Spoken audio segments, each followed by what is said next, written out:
hope you take notes because I feel like this is really packed with information. Maybe I should say that in the beginning.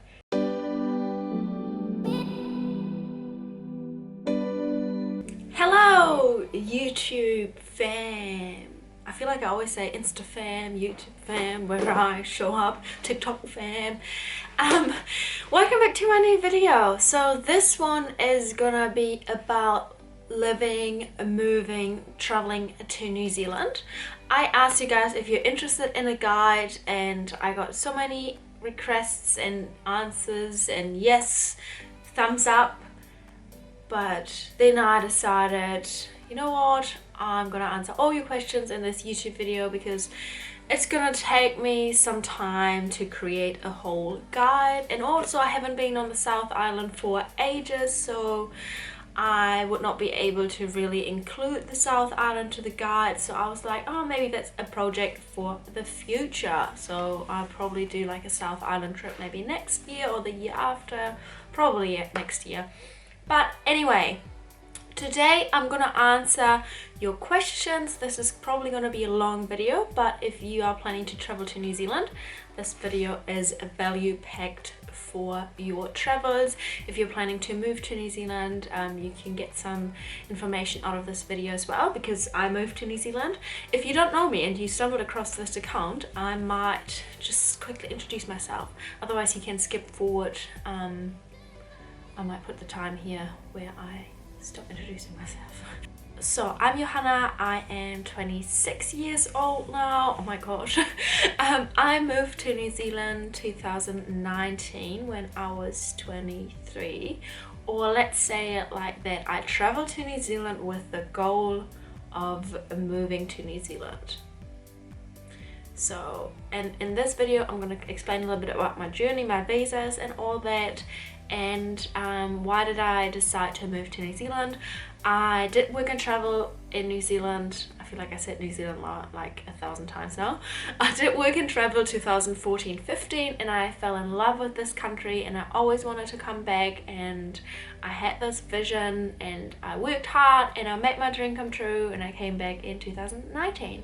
I hope this video inspires you to never give up and to follow your dream. Feel free to follow my journey, give me a how do you say it here on YouTube? Subscribe so you can see all my videos.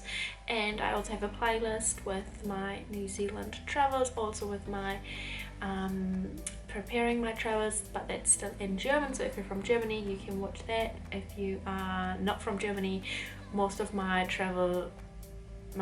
playlist videos, travels New Zealand or something like that, are in English, and I mainly speak English now, so I feel like sometimes I am lost for German words. Anyway, let's go and answer all your questions. 3 minutes in, I think I'm doing quite well with my intro.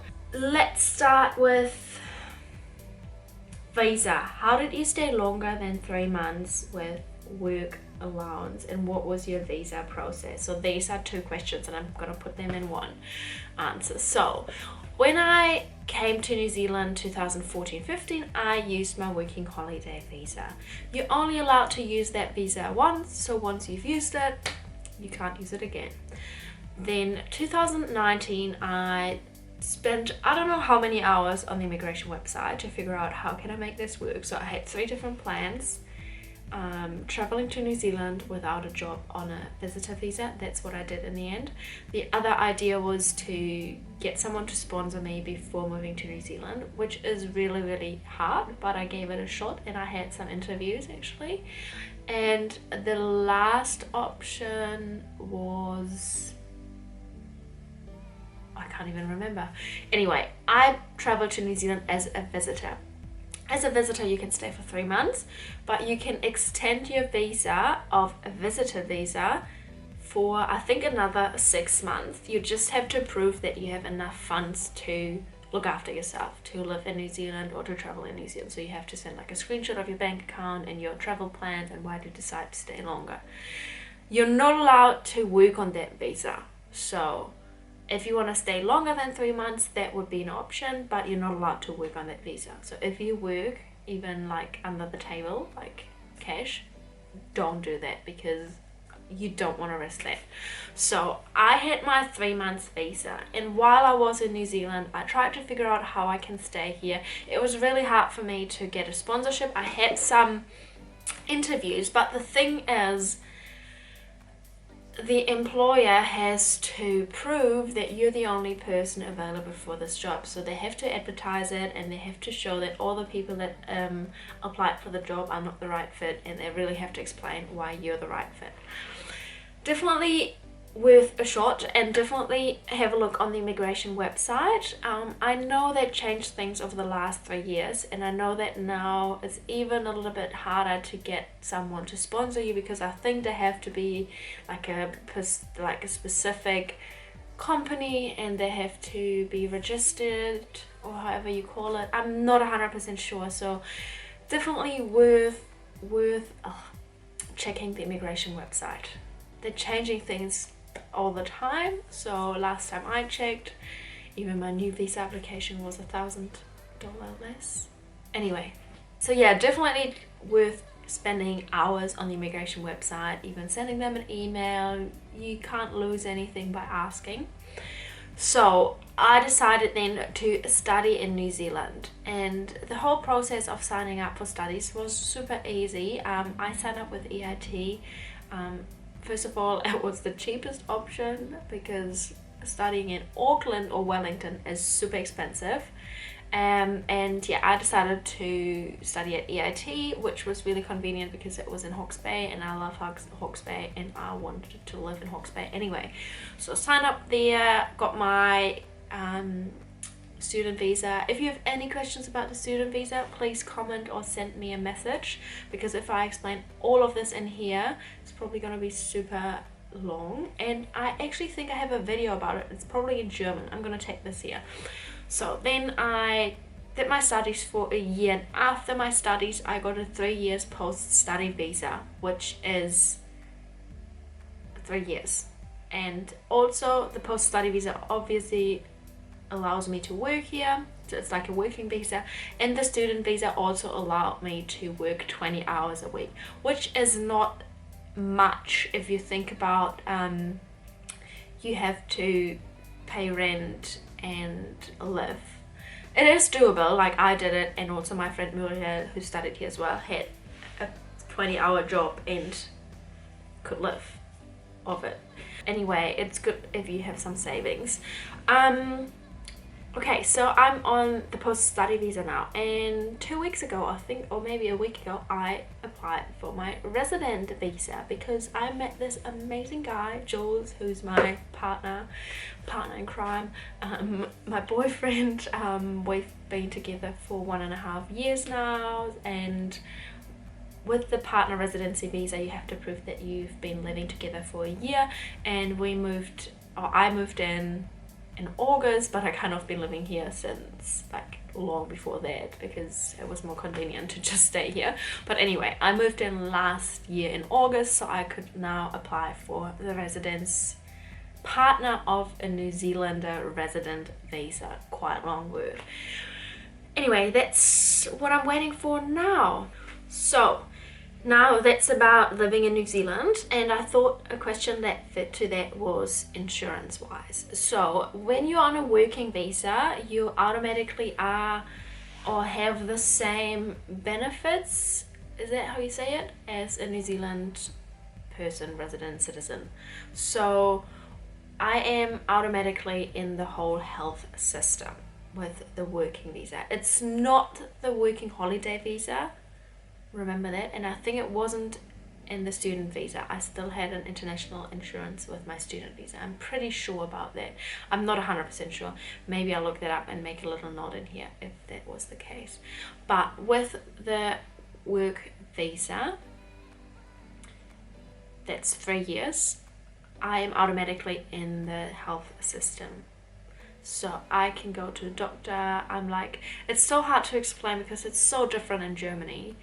But basically, you pay tax for ACC. That is, if something happens, let's say you have an accident, you need a surgery right away, ACC covers that, and you pay tax, and that's how it works. So that's how they cover you. I'm pretty sure that's how it works. Or like when you are because I'm self-employed, so it's probably different as well because I pay tax and I pay ACC. But if you are employed, I'm pretty sure it's all on your pay slip, so the ACC gets deducted, and that's how it gets covered in the future. But let's say I have something's wrong with me and I need an operation. If I don't have a private insurance, I probably have to wait a long time, like months, until I can get an operation, if it's like nothing, obviously nothing serious. But let's do an example. So I signed up for private health insurance because my mom reminded me that it's really important, and I totally agree. And it is. I got that, like that's the question as well, how much I pay. I paid $30 fortnightly, which is $15 a week, which is less than 10 euros a week. And yeah, so I got that. And so the thing is, for example, let's say my wisdom tooth is due. I could, with my health insurance, I'm pretty sure I could get it done quicker because I'm private insurance. I'm with a private insurance. Whereas on, I just see that my time, I have 1 minute left on this SD card. And with, if I haven't had the insurance, health insurance, the private one, I probably would have to wait longer. But then again, you have to make sure that your health insurance, if it's the wisdom tooth, for example, you have to make sure that your insurance covers those things. So you can sign up for different plans. Definitely worth checking different plans. I'm with Southern Cross, but there are also different health insurance in New Zealand, and this is not advertising for them. That was just the easiest way for me. Okay, I just had to put a new SD card in because my one was full. So yeah, so that's about insurance in New Zealand when you're living in New Zealand. So you are in the health system, but you can also sign up for a private health insurance. If you're traveling to New Zealand, of course you will need an international travel insurance. Yeah. So I had mine from Hansa Merkur in Germany, but there are different options. I got, because I traveled with STA Travel, they do all of that for you, or they offer, or they have like a corporation partner, which was Hansa Merkur when I signed up. So I had my insurance with them for a year, I think. Yeah. And while we're talking about insurance, the next question was about buying a car, how to buy a car, where to buy a car, how to sign up a car or register a car, and how to insurance a car. So let's talk about that. I feel like I talked a little bit too fast before because I wanted to make the video short and value packed, which is not going to be possible. It's not going to be short, but you can buy a car privately, which I did, but you can also buy it through, how do you say it in English? Like a car house. I don't even know how to say that. If you're traveling to New Zealand, I'd recommend to buy one privately, because if you buy them at a, what is the name for it? It's at a car shop, let's say that, it's probably way more expensive, and you can get good ones through private purchase. And the funny thing is, or what I found like when I was in India the first time, just crazy how easy it is to register a car. Back home, I would never buy a car without my dad. Honestly, like I would have to have him with me so he can make sure I do everything right, or my mom. But here in New Zealand, so if you buy a car off someone, which I did, she had like a form that you can get, I think at the post office, where she basically gives the right of the car, or registers, or like gives the car to you, and you both sign it, and then you go to the post office, which I think again is so funny that you can do it at the post office, and you take this document, you take your Reisepass, what's the English word? Passport. You take your passport with you, you take the registration document with you, and you can register it at the post office. I'm gonna put the link below though, which will give you all the information about how to register your car. That will make it easier. Let's talk about insurance. So maybe you've heard of AA. AA is basically like ADAC in Germany. So you can sign up for an AA membership, which is like ADAC in Germany. That will help, like let's say you're stuck somewhere and you need someone to get you or something. I feel like now I'm half thinking German, half English. Mir fehlen die Wörter. I'm lost for the words. Anyway, so AA membership is like ADAC. And then there's AA insurance. Don't mix those two up, because that happened to me. So AA membership is like you're stuck on the road and you need someone to get you and stuff like that.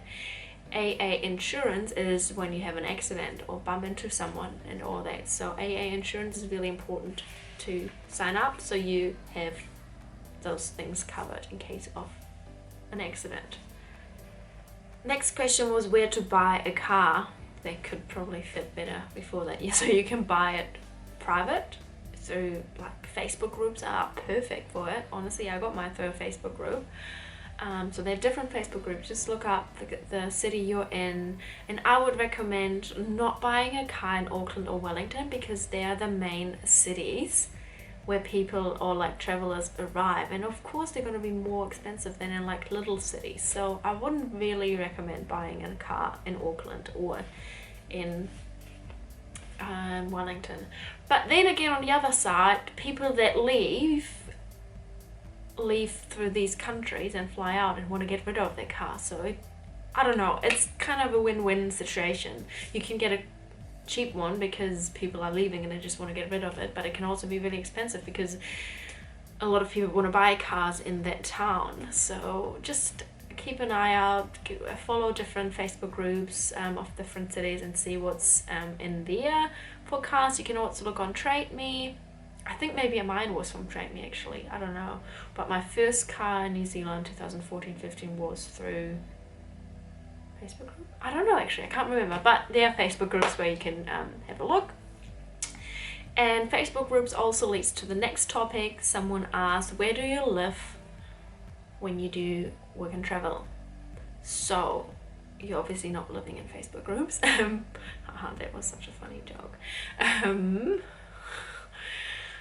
You can live in hostels, and that's also when you live in hostels, it's sometimes quite cool because you can get work through hostels. So some hostels have, like, for example, work with orchards and they advertise, I don't know, kiwi picking or something like that.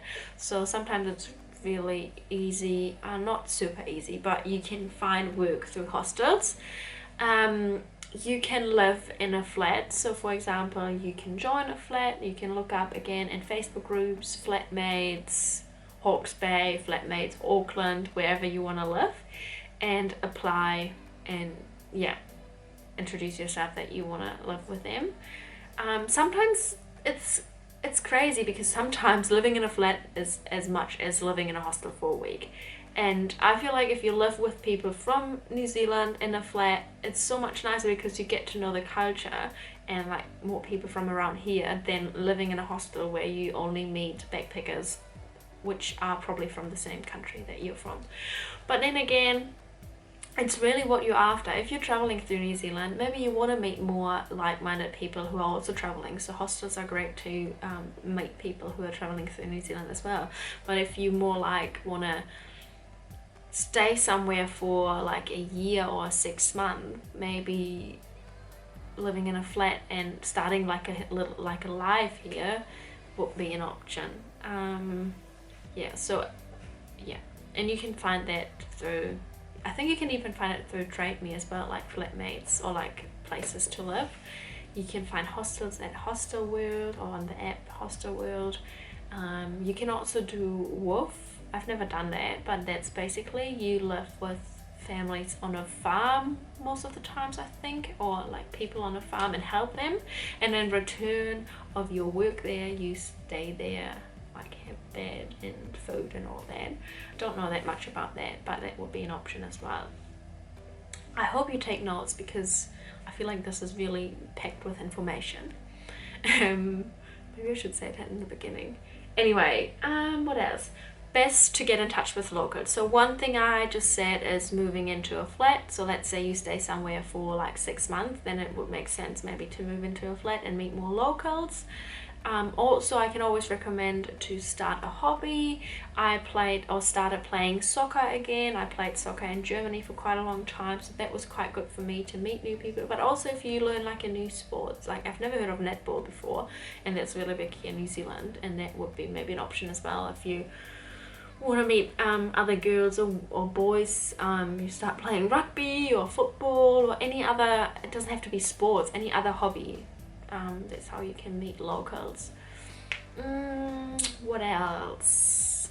Another question was, how much time would you recommend for traveling New Zealand? So I've done the South Island to 2014-15 in 3 weeks, and I found that wasn't enough time, so I'd recommend 4 weeks on the South Island because you don't want to rush things and you want to see things, maybe stay longer at some places. And I think the same for the North Island. I would say 4 weeks.